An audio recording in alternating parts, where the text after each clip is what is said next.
Hi everyone, my name is Tabitha and I am the owner and creator of Sea Cozy, an online shop on my own website and on Etsy where I sell ocean-inspired gifts. That could be jewelry, stationery, you name it. As long as it's ocean-inspired, I'll probably make it at some point. And this is my first ever studio vlog, and today I'm going to be making some pendants, sea glass pendants to be precise. I just recently learned how to silversmith. Well, I started to learn how to silversmith, and I got my own little jewelry bench and a few tools, and now I'm just trying to figure it all out. I have a lot of sea glass that I want to use for jewelry, and I've already made quite a few rings and some pendants, and today I'm gonna be making a few more.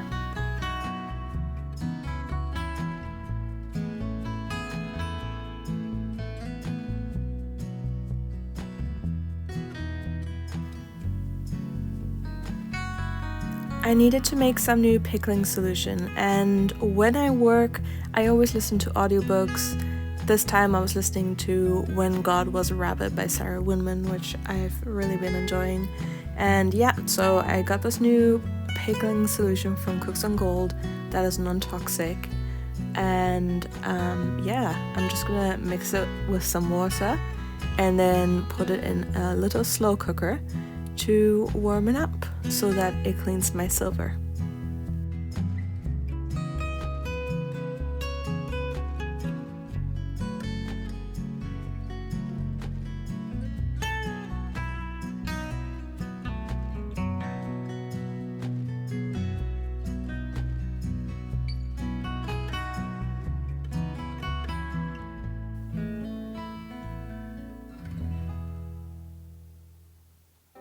This is my old pickling solution. As you can see, it's quite blue. That just happens over time, and once it's been in the slow cooker for a while and used quite a lot and it turns blue, that means you want to replace it. And I'm not going to pour that down the drain, don't worry, because it's now toxic with those metals in there. So I'm going to be disposing it at a special chemical waste disposal site. Now I'm just mixing some baking soda with water that neutralizes the pickling solution when I take a piece of jewelry out. That's something I learned in a book, and yeah, I've been finding it very helpful.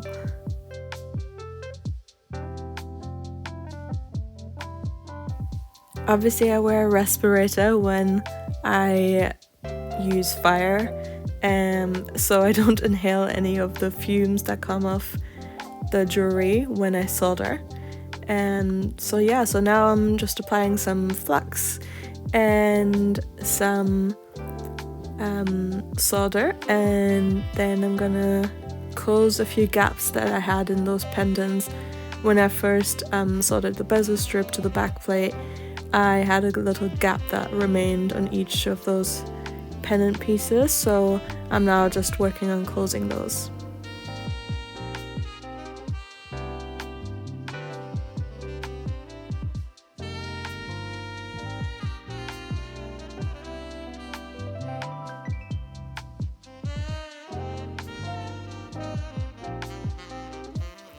If you're a jeweler yourself and you're watching this, you'll probably see me make a lot of mistakes, so please be kind in the comments, but do give me tips if you feel like I can do one or the other thing better or improve. And if you're not a jeweler, I hope I'm explaining this well enough, and if not, please do leave me questions in the comments and I'll try my very best to answer them. But I'm at the beginning of my journey. Like I said, I'm not by any means a professional, so if you're looking for jewelry making tips, you'll probably want to look elsewhere. This is just sort of documenting my journey into it.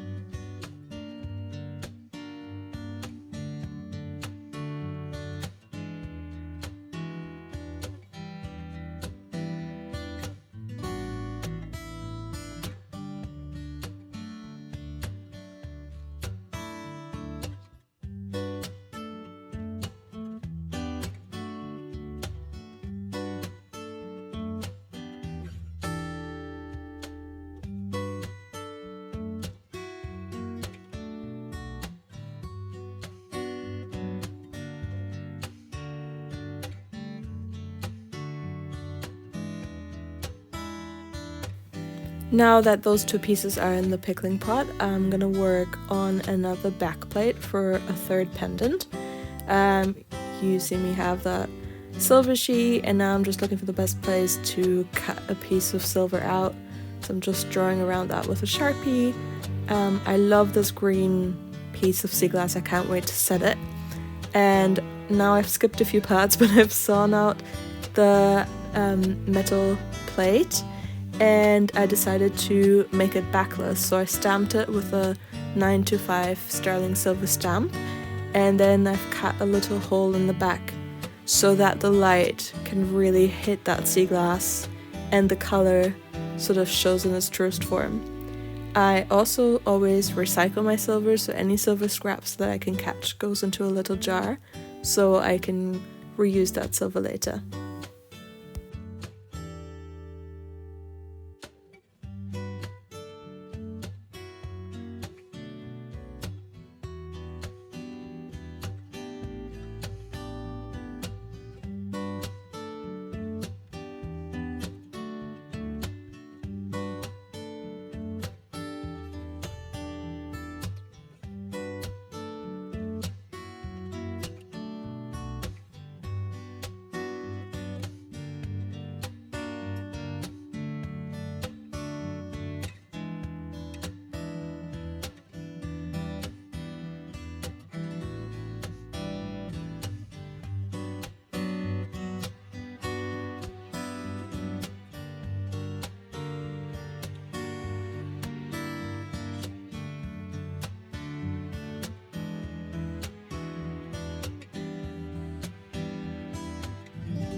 Here you see me soldering the bezel strip onto the back plate that I cut out, and then later I also soldered on the pendant sort of bail that hangs it on the chain. I didn't film this because it was really fiddly and I wouldn't have been able to zoom in that far, but yeah, that's what I did after the step. So put it in the pickling pot, put the bail on, and now you see the 3 pendants there. The one with the pottery piece didn't work out at all. The pottery piece was an awkward shape, and in the end I had to give up on it, which was frustrating because I put a lot of time in it, but that happened. And like I said, I'm gonna reuse that silver. So I'm just gonna focus on setting the 2 sea glass pieces. So I'm starting on the oval one here, and just carefully pushing in that bezel strip with a bezel pusher, I think it's called. And you see my hand getting in the way of the camera a lot. But yeah, it's just a work of patience. I love setting stones and sea glass. That's my favorite part of making jewelry. I really enjoy it. And yeah, so I'm gonna be doing that for a while now, and I'll talk to you when it's done.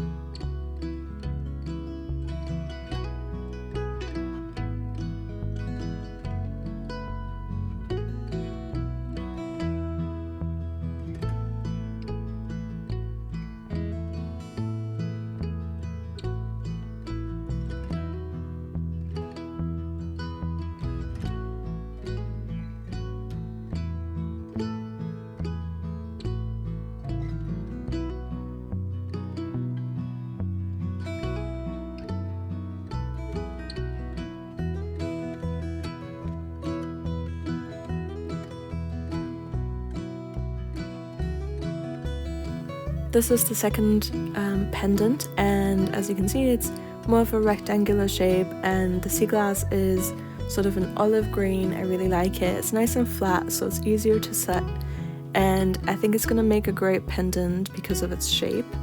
And I also love that it's backless, so you can see the light shining through when any light hits it from the back, so you can really see all of its color.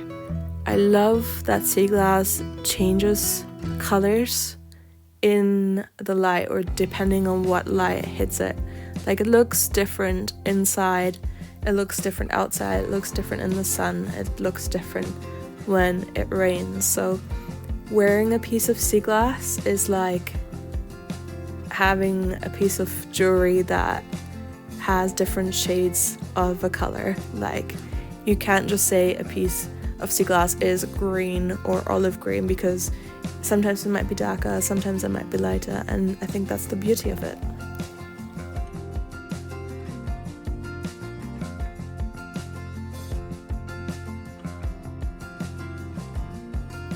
If you're new to sea glass, I'm just going to explain it to you a little bit. So sea glass is basically just discarded glass that ended up in the ocean, and over years and years it got tumbled to create a smooth piece of glass that's often frosty, and sea glass comes in almost all colors and shapes and sizes, and sometimes it's decades old and sometimes it's hundreds of years old. So when you find a piece of sea glass, you'll never know what exactly its history was. You can have a guess, but you'll never know for sure. Certain colors were used at certain times for different sort of situations or uses, but pieces like those two green ones, you can't really say much sort of about where they came from. But I think that's the cool part, like you don't actually know all of its history. Like, what was it? Was it a vase? Was it a bottle? Was it a bowl? What did people use it for? Who were the people who used that glass? And so on and so forth. I find that really interesting to imagine. And you can, as you can imagine, collect sea glass by the sea. Not every beach is going to have sea glass. You'll often find sea glass at pebbly, rocky beaches. And Great Britain has quite a lot of sea glass in certain regions. So I collect a lot of my sea glass in Devon, in Cornwall. I've collected some in Scotland, and I've also collected quite a bit in Durham. So just areas where either there is sort of a harbour or there was even a bottleworks factory like in Durham, or just a lot of trade and travelling was going on over 100 years ago. That's where you'll find sort of that discarded sea glass. And you'll also find a lot of sea pottery. So you saw me making or trying to make that other pendant with a piece of pottery that was also found at the beach. And that's, equally interesting. Like, they might have come from plates or bowls as well. Someone might have used that plate and then it just got washed into the ocean at some point. And when I go collecting sea glass, I always get stopped at least once by someone asking me what the heck I'm doing, scraping through pebbles, and I tell them I collect sea glass, and then either their reaction is really enthusiastic and they ask me more about it and why I do it, and then I tell them about the jewelry and just sort of the joy of collecting it, or they're completely sort of astonished that someone would spend hours at the beach picking up what they consider trash. So you might have heard the saying, one man's trash is another man's treasure, or in this case, a woman's treasure. I just love collecting it. It's very sort of therapeutic.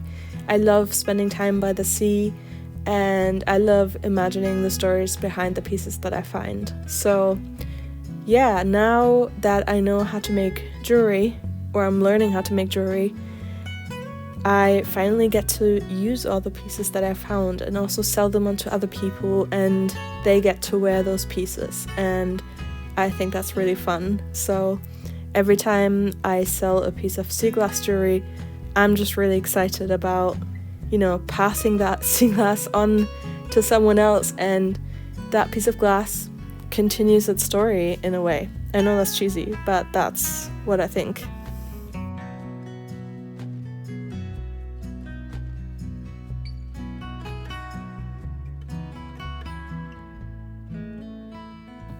So now the pendants are all polished and you can see the light shining through, And next week, I'm gonna show you how I do my product photography and then upload the pendants to my shop to be ready to be sold.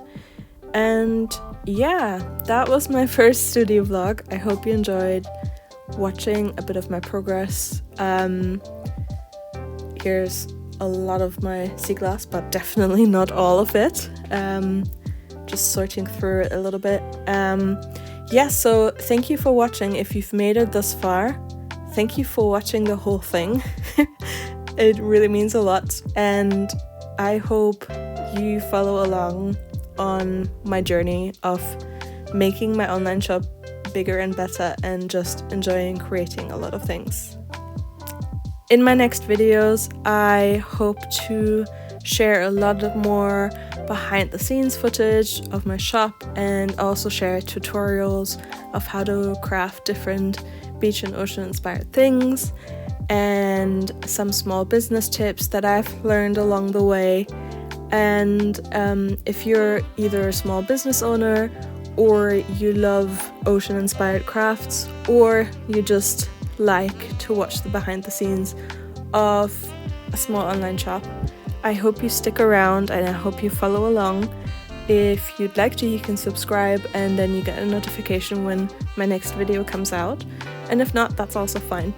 So I'll see you next time, and again, thanks for sticking around and have a nice day. Bye.